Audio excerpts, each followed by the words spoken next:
Құрметті әріптестер, 2 сәуір халықаралық балалар күніне орай біздің кітапханада кітап ғажайып әлем атты тақырыпта ертегілер әлеміне саяхат жасағым келіп отыр.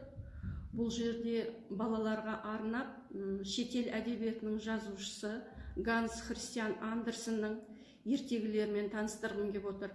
Атап өтетін болсақ, олар «Снежная королева», «Оловянный солдатик», «Гадкий утенок», «Дюймовочка» деген ертегілері. Соның ішіндегі «Дюймовочка» атты ертегісін сіздерді жақынырақ таныстырғым келіп отыр. Біздің кітапхана арнайы кітапхана болғандықтан, біздің Жамбыл облыстық көзі көрмейтін және әлсіз көретін азаматтар кітапханасында ерекше балаларға ерекше кітап атты бағдарлама бойынша кітаптар дайындалуда.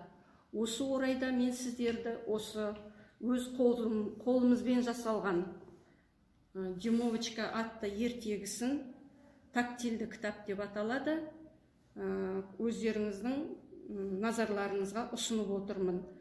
Біз кәдімгі адамдар кітапты өз көзімізбен көріп оқитын болсақ, біздің оқырмандарымыз көзі көрмейтін болғандықтан, олар кітапты қолдарының ұшымен сипалап, сезіну арқылы оқиды. Осы кітаптың мазмұнын біз балаларға айтып отырған кезде, олар айтқан мәліметті қолдарының ұшымен сипалап, көрініп, түсіну қажет. Осы «Дюймовочка» атты кітабымыз орыс тілінде болғандықтан, мен сіздерге орысша мазмұнымен көрсеткім келіп отыр.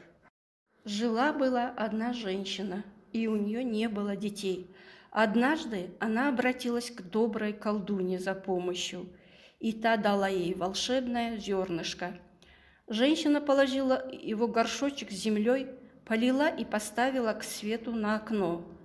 На утро из зернышка появился росточек, из которого вырос красивый большой цветок. А на его сердцевинке сладко спала маленькая девочка с размером дюйм.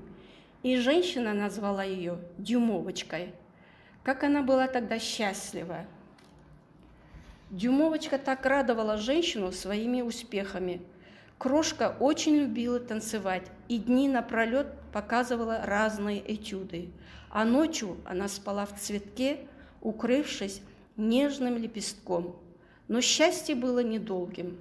Случилось так, что жаба из соседнего болота решила женить своего ленивого сына. И в невесты она выбрала хрупкую Дюймовочку. Ночью жаба похитила красавицу из цветка и унесла ее в свое болото. Дюймовочка сильно испугалась, но на помощь бедной девочке пришел жук. Он перенес ее в лес и представил друзьям насекомым как свою невесту. Грустная девочка пришлась не по душе бакушкам и паучкам, и жук передумал на ней жениться. Он оставил красавицу на лесной полянке совсем одну одиношеньку.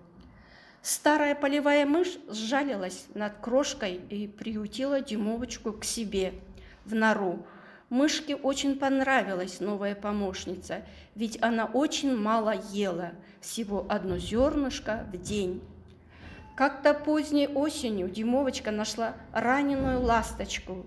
Девочка захотела помочь бедной птице и стала ухаживать за ней, приносила ей воду, укрывала от холода. Однажды к Дюймовочке посватался сосед мышки, старый богатый крот, и мышь велела красавице принять его предложение. Назначили день свадьбы. Дюймовочка попросила у крота и мыши разрешения последний раз взглянуть на солнышко. Выйдя на пригорок, она встретила свою давнюю подругу, ласточку. Птица пожалела несчастную девочку, усадила к себе на спину и унесла впрочь. Ласточка с Дюймовочкой прилетели в страну, где было вечное лето и росло много прекрасных цветов.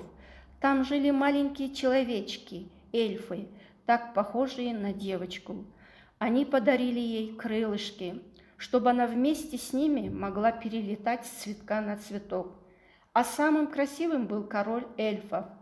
Он пришелся Дюймовочке по душе и предложил ей руку и сердце. Вскоре они сыграли свадьбу и жили долго и счастливо.